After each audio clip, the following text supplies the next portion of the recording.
Hello everyone, welcome to the Redmen TV. It is the deep dive. I'm Chris Pajak. That man right there is Josh Williams, and today we are going to be telling you how we think Liverpool can turn our season, our form around. Josh, it's obviously come off the back of a really disappointing result against Crystal Palace. What was the main reason for that defeat, do you think? Well, it's interesting to want to analyse, right, because I think the main reasons we've suddenly fell off a cliff and started to pick up losses is the finishing. That, for me, is the main reason. Because I've said to a few people, like, the game that we watched on the weekend against Palace, we've seen that game a million times this season, where we got a goal down early, start slowly, gradually come into it, start creating waves, and then generate enough chances to turn it around and win the game. We did exactly that again. We just didn't score. That's the difference. So the actual finishing part, the bit where you convert the shot into the goal, is what's missing, and that's why we're suddenly losing games. But obviously, if you analyse the whole picture as a whole and think, like, what's the problem? It's obviously we keep conceding first isn't helping. The bad starts and things like that, and I think especially against Palace, Klopp moved away from the kind of dynamic that has brought his team back since last year. Obviously last year was a nightmare, wasn't it? And he was a certain tactical tweak that he made eventually that changed our fortunes around, and he moved away from it against Palace on Sunday. Yeah, he did, and it was an interesting one because we've been sort of picking up on it on shows over the last sort of month or so, and I've said to people I wondered whether Klopp would ever go with the two flying fullbacks again, and Josh, we went with the two flying fullbacks. Obviously you got Conor Bradley in this position over here, you got Trent Alexander-Arnold in this position over here, but what we moved away from was that. We moved away from the box midfield, and I think we found ourselves with Endo on a bit of an island. Which then caused McAllister to come back, which then caused Jones to be on an island, which completely disrupted our build-up. And I was screaming at the game, let's get another man in the middle of the pitch. And that didn't happen until the 48th minute, and that was actually an enforced substitution. That should have been, for me, the substitution at half-time anyway. But the fact that it was enforced battered me head as well. Yeah, and the substitution that he did make at half-time was for this guy, who was, as you say, completely isolated on an island and consequently looked awful, which was just guaranteed to happen. So if you play with two high-flying fullbacks, obviously, they're both going to do that. And that left him with a bit more to manage than usual. McAllister was trying to help out, as you say. Jones was definitely trying to press. Klopp touched on that in the post-match thing. But then you had that, and you had Palace breaking on us. I think Mateta on his own, who played as Palace's striker, had over 1 XG on his own, just, himself. A lot of the breaks, they targeted our right as usual, don't get me wrong, but a lot of the breaks just felt like they were just completely through the middle, just running right through us. Well, it was playing it into Mateta's feet and then playing off Mateta to the wings and stuff, wasn't it, a lot of the time? But that dynamic for me, where you're playing really wide, two high-flying fullbacks and a DM who can't run, that is literally what we saw last season. And that's why we suffered last season. Because if we move everyone back to where they're supposed to be, one thing Liverpool have always had under Klopp is 4 lads in the middle of the park. Your midfield 3, Bobby. And them two do that. And that's what's given Liverpool the control and all that over the past couple of years. So you get Nunez in. Nunez doesn't do that. He goes the opposite way. So you lose that extra body in the middle. It took Liverpool over half a season, nearly a full season, to realise we need another body in there, and that was Trent. That was how we solved it. And then Liverpool suddenly started winning. Remember doing loads of shows, didn't we, on the 3-2-5, was it? And Liverpool become transformed, stuff like that. And since then, we've retained this dynamic, whether it be Trent tucking in here, Gomez tucking in here, or the other way around, where Gomez is tucking in from that side. And it's a little bit like that, but we've maintained this 4 in the middle. A numerical advantage against most sides. Yeah, and it gives you control on the ball, and if you lose the ball, crucially, you've got 4 players immediately there, safety net, and without that on the weekend, you know, you've only got the three. One of them can't run. Don't forget, everyone else is really wide. And it felt a bit like a Man United game where the opposition make one pass and straight away they're in on Virgil and Canate, and the back line is running backwards, outnumbered a little bit. And it stemmed from that tweak. So it's something that moving forward, if you're going to keep playing, I mean, it'd be interesting to see with Trent now fit, you can just start doing it with Trent. But if Trent wasn't going to be fit, it'd be interesting to see if Klopp just got to a point where he gets a bit fed up with Nunez and tells Gakpo to start over now like Bobby did. But there's different ways of doing it, basically, as you can see. But you always need that four there in the modern Premier League. Throughout Klopp's tenure, we've had that, and whenever we don't have that, we look awful. It becomes difficult, doesn't it? I think if we move it back then, I mean, obviously what we've seen in recent sort of the last couple of months is we've had Conor Bradley here, haven't we? He's been flying on. Joe Gomez, as you say, he's been moving in. I think Joe Gomez has done a brilliant job at that, by the way. Equally, we've actually seen at times Joe Gomez play here with Robertson here, and Joe Gomez do it and stuff like that, or Timakash at times it's been. Now, specifically, obviously, you mentioned that we've seen this problem last season and stuff like that. Now, playing devil's advocate on all of this, we have used four in the midfield pretty much all season long, and we've conceded first pretty much all season long. What was the biggest difference from Crystal Palace to that game? Because I felt it was the build-up where we struggled in the first half. We created a couple of chances in the first half, but I think you would say, it's probably best to say, we were much better in the second half at creating chances, and I think that stemmed from the four. Whereas I think in the first half we didn't create enough chances. It was too 50-50, it was too end-to-end, and it was because we didn't have the numbers in the middle. Well, I do think there was naturally an element of Palace getting to the second half, having a lead at Anfield, and sitting back a bit more. Basically, there's not naturally going to do that. Like last season, people were touching on like Liverpool are better when so-and-so was playing, Liverpool are better when so-and-so was playing. But for the most part last season, Liverpool only really controlled games ever when the opposition had a lead to protect and they allowed us to have the ball. Whenever we actually got attacked last season, this is before we started using the box midfield, we couldn't cope with it. In this game again, it looked like we couldn't cope when we were getting attacked, and when Palace stopped attacking, that was when we gained a bit of control. But I do think, you know, adding Trent to the mix and doing that allowed us to get a bit more control anyway, even if Palace did keep attacking. But the kind of false starts that we keep making at the minute, it's difficult to put my finger on exactly why we're doing that. I mean, the Palace game, I've just offered an insight into the tactical reasons as to why we did it against Palace, but every other game as well. Like, was it Sheffield United we conceded early? Or we nearly conceded early? We beat them 3-1, didn't we? So it wouldn't surprise me if we conceded the first, but I can't remember. We conceded early against Brighton for certain. I think the Sheffield United game, we conceded a really early good shot, but they didn't score it. Brighton, Danny Welbeck scores.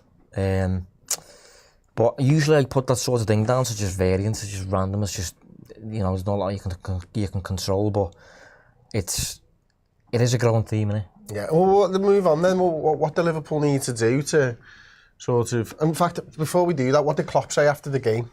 Yeah, well, that's another thing. With the way in which he set up, as I said, wide fullbacks, lad who can't run in the centre, and you get battered. After the game, Klopp's analysis, he says, we just were always too wide, and the goal we conceded, Eze ends up completely free in the box, that cannot happen. But we had other moments when they didn't end up in front of our goal and we were just not together. But the specific part where he says we were always too wide, you've selected two width touchline hugging fullbacks and a lad there who is not only out of form, but even when he's in form, he's not the quickest, is he? And that was what we had last season with Fabinho. It was exactly the same. So when Klopp said we were too wide, obviously the match ends up being lost because we don't finish our chances here, because we created enough eventually to win the game. But you could argue we lost the game at the start, first half, because of that, you know, that dynamic. So I don't think Klopp meant it as an admission, I got it wrong, but feels like that's what that is to me. You know? Because you selected the players and they were the ones who were out wide and stuff. Yeah. One thing I've mentioned this on the podcast on Monday. One thing I couldn't get my head around in the game, obviously I mentioned that McAllister drops deep and trying to get the ball off Endo and Jones is out here. I'm just going to throw some defenders in. So obviously they played with the three at the back, let's say, and then the other two drop in and stuff like that.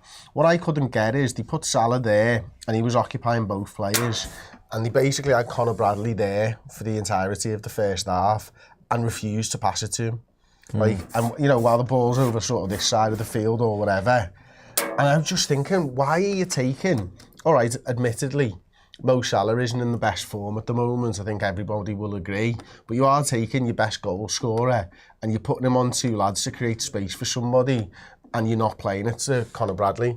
I found that really strange, to be honest with you, and I couldn't understand it. And then as soon as Trent comes on, Mo then goes out here and starts getting on the ball a little bit, and then you find out for yourself he's not in great form.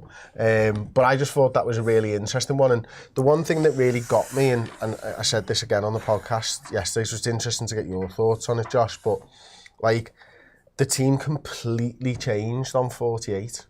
Like, Mo Salah's position changed, Diaz went wider, Robbo carried on doing it. And I just thought that was a really strange change to make when you didn't tell them, when you had half time to tell them to do that. Yeah. If you're going to make a massive change, like we're going to go to the four-man midfield from the two fullbacks, I'd want to be able to talk to them first to say it. Was that, do you think it was ever the plan? Or do you think it was just, we're 1-0 down, it's a title race, I better throw Trent on? Well, I think Bradley's injury is what kind of causes it. I think he's probably always going to make the Trent switch, but not as early as that, and then Bradley rolls his ankle or whatever happens, and Liverpool switch it up a little bit, which, I mean, it's not the worst thing considering that it seems to make us a bit more creative in attack or whatever, but we did get to a point though where, like, I've just checked the numbers now, when you were mentioning Bradley over here, and that we ended up putting in 42 crosses in the game. That's our most for the entire season. Wow. And it's just generally not a good way of attacking. No. People who've read my book, for example, will know that there's a full chapter based on it. Yeah, it's just like suboptimal way of attacking, and a lot of them came in, by the way, after you took Nunez off, and then as you say, Palace got a back five like that. These three, Anderson's good in the air, so it was just not the way in which you would break down a block like that. Even despite that, though, despite saying that, we created enough. We did create. I think it was the XG was something like 2.9. And that's the chances we created were unbelievable, weren't they? But yeah, the 2.9 XG is the most any team's created in the Premier League without scoring since, I think, April 2022. So about 2 years, basically. And it's Liverpool's most without scoring on record. Wow. Dating back to 2010, I think it was. So usually when you create that much, you do score, and we just didn't. And every striker as well had their own individual big chance, which I found funny. Nunez had the volley, Salah had his off the line by Tyrese Mitchell, Jota had an own goal, Jones had a 1v1.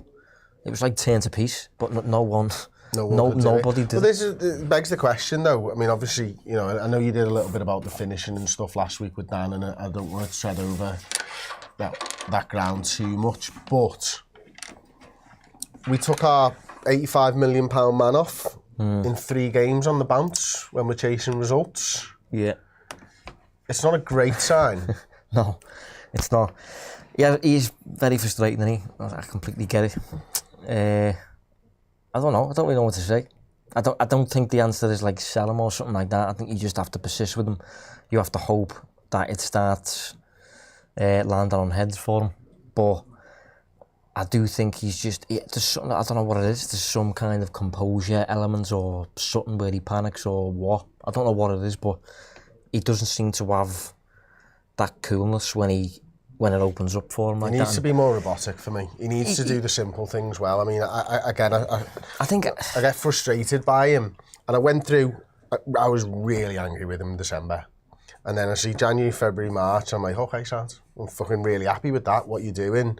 But like, he can't just be a pressing machine.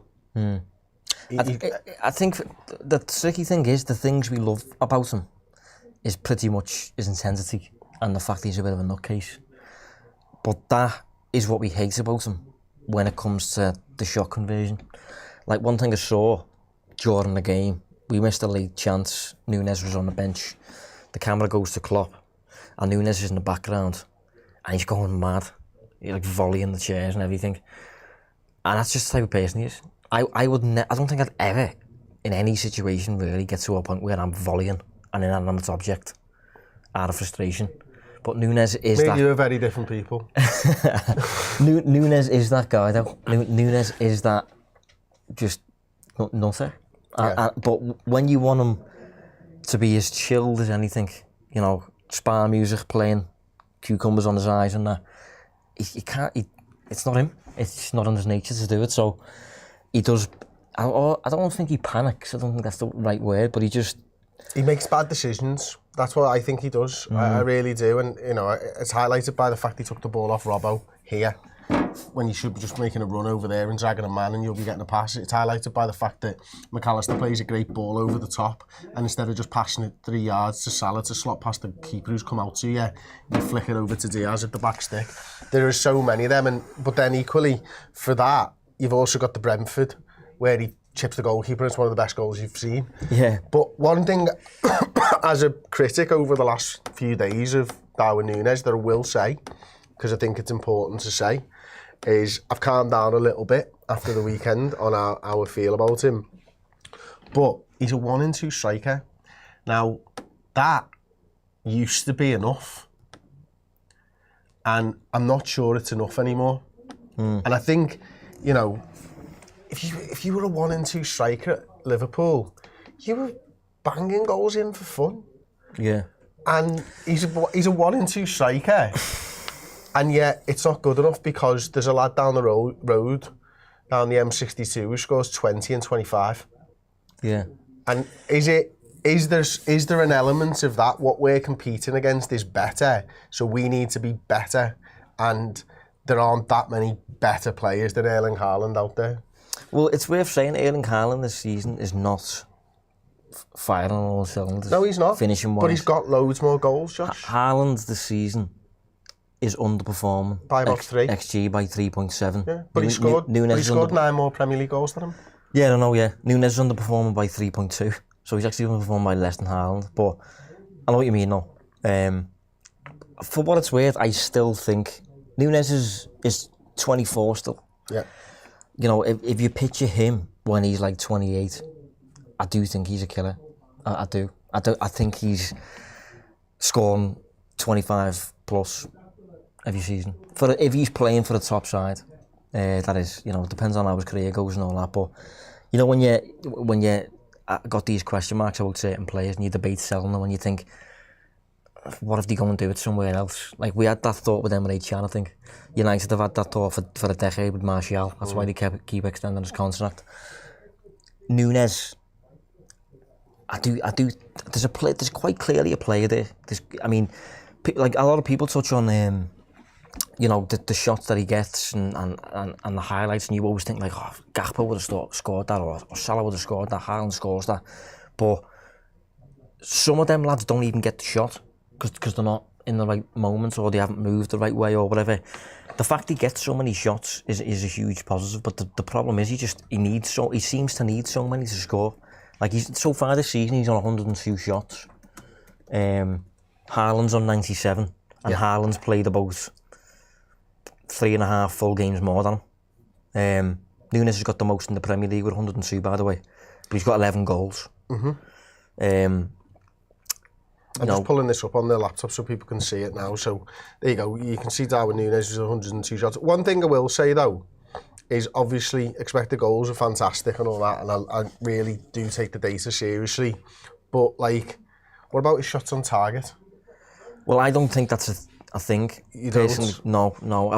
I don't generally. If you check my Twitter or whatever, I'll never write about shots on target. I remember that I was reading a study. This was years ago. And there was 2 strikers compared. One hit the target often, one didn't. the one who didn't scored far more goals because he's aiming for the corners. Do you get what I mean? Yeah. So Absolutely. I don't think hitting the target is that much of an indicator that he's more accurate or something like that. What about goals per shot? Yeah, that's more of one in terms of like, you know, your level of conversion and that. But that, again, that like really fluctuates from season to season. Like, I'm not sure where Nunez will be on that. It'll be very low probably. But his last season at Benfica, he'd be really high for it. So I don't know, lad. It's proper mad. Like, he's hit the woodwork many times. You're talking inches there, and if all of them go the opposite side of the post, and that's an extra 10 goals for the season, is he now playing with more confidence? You know, just all that stuff. But I think the reason I don't worry too much is because the process is good. The process of the team creating shots, him getting on the end of them, they're in good locations.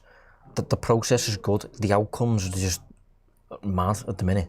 You know, the outcomes should be miss, goal, miss, goal. But it feels very miss, goal. You know, it feels a bit skewed. So that just tells me that doesn't really make that much sense, and it shouldn't really continue.